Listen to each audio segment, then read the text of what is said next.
But I'm Ray Wilbon.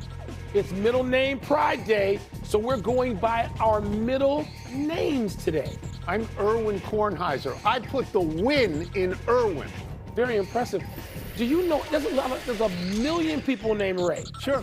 Some of them unsavory characters. Sure. But Erwin, how many Erwins did you know? I only knew one. Erwin Stewart, who was the basketball coach at Plainview Kennedy on Long Island, and one of the people he coached was Seth Greenberg. Get out. It's true. Unless I have that wrong. I think I have that right. Welcome to PTI, boys and girls. In today's episode, Shohei hits a grand slam.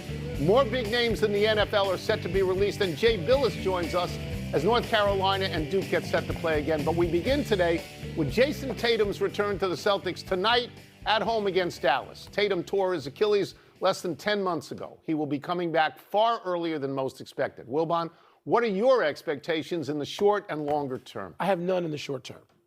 I just want it to all be sensible. I don't want to see Jayson Tatum laying in a heap on the floor because he came back too soon. And I would think that there's enough counsel, there's certainly enough medical experts, and the Boston Celtics are not some fly-by-night outfit. You know, they're going to have gone back and forth over this a trillion times with Jayson and his representatives and people who are interested. And the short term is okay. Like tonight, I don't expect him to play more than 13 to 15 minutes. Do you? No, of course not. Okay. So as we get to April and we get to the first round of the playoffs, maybe he's back in there and he's looking like Jayson Tatum. I don't expect it, Tony. I think I'm just hoping it. My notes are going to reflect exactly what you just said. I tend to be more pessimistic about this. I love Jayson Tatum as a player. I admire his courage. I admire his ability. I admire his resolve to get back into this. And in a perfect world, by the time the playoffs start, he has seamlessly re-put himself on that team. And now he's surrounded by better players than when he got hurt, because those better players have kept the Celtics buoyant and right near the top, led by Jaylen Brown. So I would say, in a perfect world, the Celtics roll to a championship.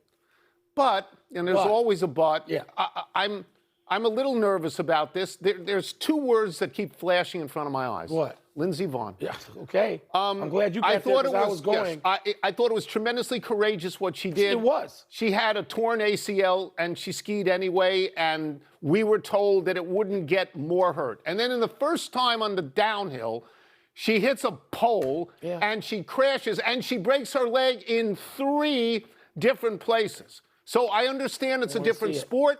I understand it's a different circumstance, but that didn't work out. That was not a storybook ending. No, it wasn't a storybook anything. And so with Tatum, first of all, you have to wonder, there are parts to this. Like, oh my God, how is he back in whatever this is, 10 months? And this thing used to be a career ending, then a career derailing, then people came back and like medical science 15 is better. months. It really medical is. Science is better. But this is amazing, isn't it? Here's what I would say. This is not baseball. You don't get to sit in the dugout for half the game. When you're on a basketball court, if you're not at 100, get off the court. Jumping and cutting and getting hit and moving in a way that's going to test that immediately, even in those 13 to 15 minutes tonight, if that's what he's limited to. The World Baseball Classic is off and running, and Shohei Ohtani's bat is already hot and humming. Shohei See hit how a you double. did that. I like that. That was good. First inning double. Then, Erwin, a grand slam and an RBI single in the second this morning as Japan mercy ruled Chinese Taipei 13-0. The United States, with its best ever WBC roster, starts pool play tonight against Brazil. All right, Erwin, what's the bigger headline? Shohei's granny or Team USA's opener? Let's stop with Erwin. Okay, let's stop with that. This is a very easy question to answer. It's Shohei Ohtani. I agree. We need to look at him. We need to look at how he rises to the moment. The first time he was in this thing, he was on the championship team, and he won the championship by striking out Mike Trout. He goes to the Dodgers for 2 years. He has 2 World Series rings. I believe he started Game 7 against Toronto, I believe, on short rest. Now he's back in this thing, and the first time out, he gets 3 hits, including a grand slam. Mike, I'm going to use big names here. Use any names you want. Let's go Babe Ruth, Willie Mays, Ted Williams, Derek Jeter. Shohei Ohtani is with them, and he pitches. And he pitches. Yeah. Yeah, I want to see some more pitching. I want to see some more pitching. You will. Can. You will. And I guess not in this. I want to see health. But in the regular season. And I just want to see health, good health from him. I don't want to see him falling out with tears and stuff busted up either. But it's Shohei. It's not Team U. We'll get to that. Listen, I was just thinking this morning about how baseball, soccer, and basketball, for sure, people don't belong to a smaller place anymore, even if it's a big place. They belong to the world. They do. You see them, you know who they are, you buy their jerseys, you drink whatever they're endorsing. Shohei's in that with LeBron and whoever else we want to go to over the years. Messi. So Shohei's there. Yes. So I thank you, Japan, for sharing Shohei with us. We're going to make you share him anyway. But the U.S. will get to that. But it's Shohei. We are in not real danger of losing to Brazil. Brazil has no major league players on their roster at all. But you know who they got? Oh. They got the youngest guy in the field. They have 17-year-old Joseph Contreras, son of Jose Contreras, who pitched 11 years in the bigs. 17. He's going to Vanderbilt and bringing a 98-mile-an-hour fastball with him. That's a name to... That's some confrontation, Holmes. To pay attention to. Absolutely. Let's move to the NFL and a bunch of news we can comment on. Here we go. The Saints' all-time sack leader, Cam Jordan, is set to become a free agent. He had 10.5 sacks last season on a bad team. Geno Smith will be released by the Raiders and will hit the free agent market. The Houston Texans gave pass rusher Danielle Hunter $40 million for one season. He had 15 sacks last season, and SNY is reporting that new Jets offensive coordinator, your boy, Frank Reich, his preferred option at quarterback next season is Carson Wentz, whom he has coached in Philadelphia and in Indianapolis. Wilbon, have at it. You know it's not the Jets and it's not Carson Wentz. It's just not. Geno, I think if he goes into this where he looks at a situation where he's needed, all right, because he's gotten paid, he's needed, whether that's as a spot starter, a bridge starter, and there's several of those available, or backup. Because even if he's backing up in September, he may be starting by November. Right. So there are places that could use him that he can't even necessarily foresee. So I think that's big. Cam Jordan, 10.5 sacks is a lot at that stage of your career, 36 years old. That's huge. And by the way, there's some other guys off book. Max Crosby, his name is out there every hour. Right. If you're one of the teams and you hope your guys get into it, Cowboys, Bears, and others, Max Crosby's out there. Trey Hendrickson's out there, so there's more to come. Let me just say of Geno Smith, he was a reclamation project before Sam Darnold. And by the way, in the same place, too. In Seattle, yeah. in the same place. I will start by saying, if somebody offered me a one-year contract for $40 million, I would take that contract. You know, it's a little odd that if you're going to give a guy $40 million for 1 year, that you wouldn't try and get him on a multi-year deal. But this happened last year. They got him for $35 million. And he had a great season. He bet on himself and he won, and he's going to try and do that again. And by the way, that's a great defense. Houston defense. Yes, it is. You didn't want to mention Carson Wentz, so I will. Carson Wentz, when he started at Philadelphia, he was really, really good. Mike, in his second year as a starter, 11-2, passed for almost 3,300 yards, 33 touchdown passes, only 7 interceptions, and then he tore his ACL. And he's never been the same. And Philadelphia won the Super Bowl with Nick Foles, and Carson Wentz was forgotten. He is a gamer. He'll go out there and play hurt for you. I find myself rooting for him, but not the Jets. The Jets kill quarterbacks. They just destroy them. You can't root for him to actually be on the Jets or for anybody to think that he is the answer to quarterback for the Jets. But Reich was his quarterbacks coach in Philadelphia and then his head coach. He's done a hell of a job for a long time, Frank Reich. So I covered Frank Reich 50 years ago. Right? Yes, at Maryland. How many years ago? Well, 40. At least. Let's take a break. Coming up, why is Duke suddenly so good? We're going to ask Jay Billis, whose middle name is Scott. Do I hear 45? Yeah.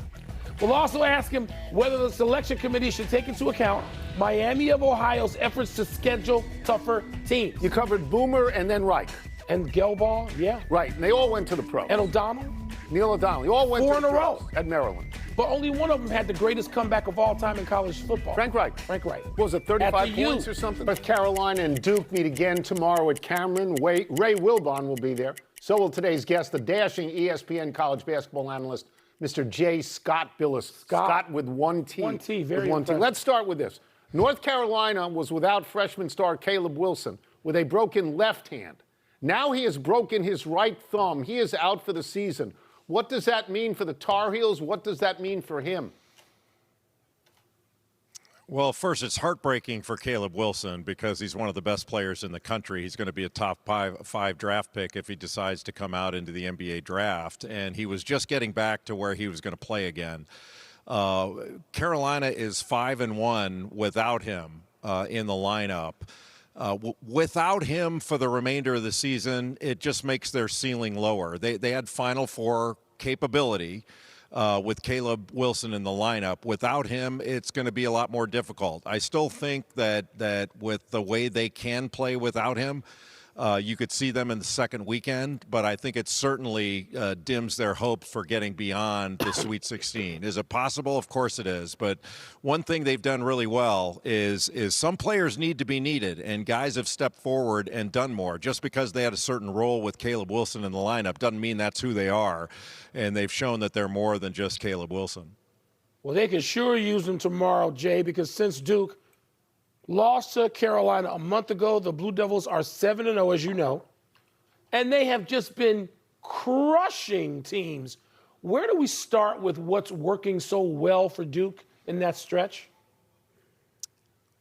You know, Michael, I think what's working so well for them is this heightened role acceptance that they have. You know, players oftentimes come in to a team setting and they have a view of themselves. And it's not a negative thing, but sometimes it's based on scoring. And Dame Sarr, the freshman from Italy, is in the starting lineup now, and he's basically taking the opponent's point guard and guarding at the point of attack. He's 6'8", he's got really long arms, and he's an excellent defender. That's kind of his superpower. And he has bought in, if you will, to that's where he can have the greatest impact on the game. And he's been a star in that role. And I think that's gone throughout the team. You know, Cameron Boozer's the best player. He's going to get all the headlines. He's going to score the most points. But other players are doing things that are impacting the game almost as much in their area of expertise, if you will. And I think Duke has done an amazing job of embracing roles and everybody doing their job. And then they're taking their cues from their teammates, know what they do is valuable, and they keep doing it at a high level. Their defense is as good as anybody's in the country. It may be the best in the country. All right, we'll transition from the Blue Bloods and talking about them to a hopeful. Miami of Ohio, which tells Yahoo that it was turned down by 75 or more schools when it came to attempting to schedule them this season, and that if necessary, it hopes the committee, the selection committee, would take that into consideration. Jay, how you feel about that?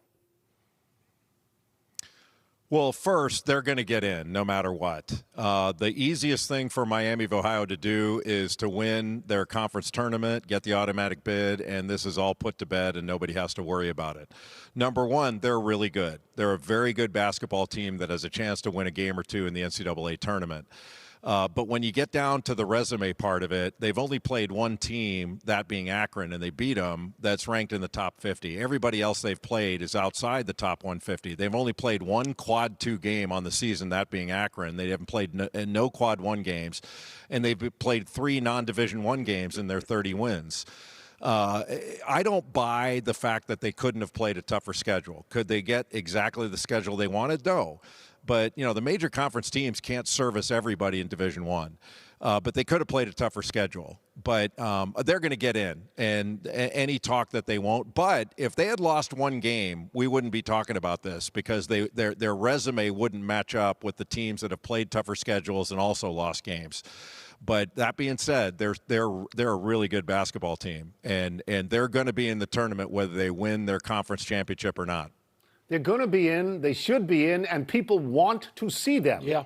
That they will be a draw for however long they're in there, even if it's only one game. We'll get you out of here on this. A.J. Tatum told the Deseret News that he might stay because his mom wants him to graduate.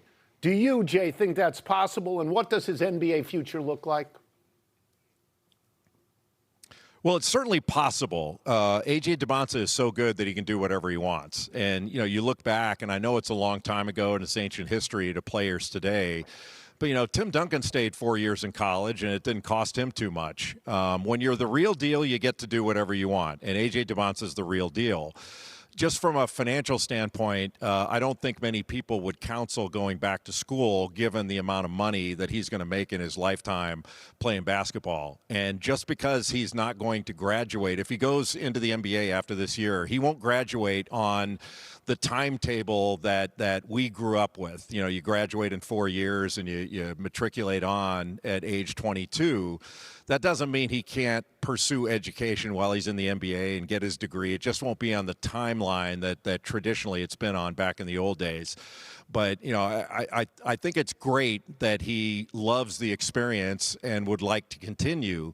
I'm not sure that the business reality of the NBA is going to allow him to do that.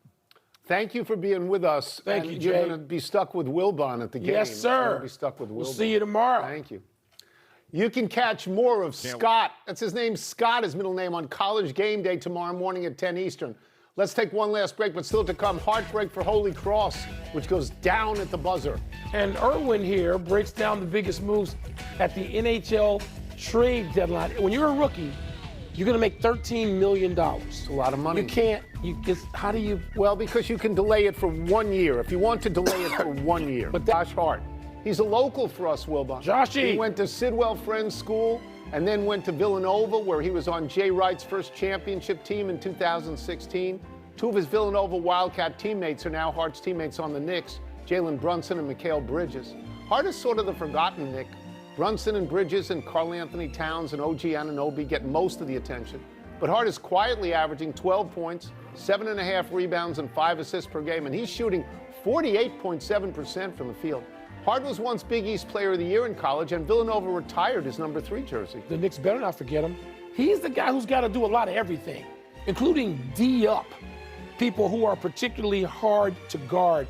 Josh Hart, I don't know that when he left Villanova that we thought he was going to have this kind of career. It's an impressive career. You say he's a golf freak, too, right? Plays all the time. Teeing it up. Might be teeing it up today. The Knicks playing tonight.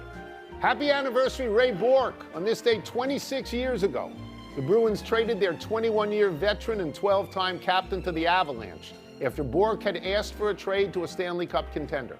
The great defenseman reached his goal by winning the Cup 1 season later in Colorado. During the post-game presentation that followed the Avalanche's Game 7 victory, Colorado captain Joe Sakic broke with tradition and gave the Cup to Bourque to skate with it first. Bourque had waited longer to win a Cup for the first time than any other player in the 108-year history of the Stanley Cup. 1,612 regular season and 214 playoff games. Bourque remained so popular in Boston that 20,000 fans cheered him when he brought the Cup to City Hall. Our dear producer, Boston's own Matt Kelleher, was filling me in on how beloved Ray Bourque is. And I tried to come up with a quick Mount Rushmore in Boston. And I got Brady, Bird, Russell, and Orr. And then I had Poppy. Ted Williams. But he got booed all the time. Do you remember, right? Did they ever love Ted? Did they ever love him? I'm talking about beloved. Ted Williams is not on the list? Not on the list? They love him. Bill Russell, yeah, Bill Russell. I got Russell. Happy trails to Holy Cross. The Crusaders are out of the Patriot League tournament after squandering a 6-point lead with under 3 to go to Lehigh.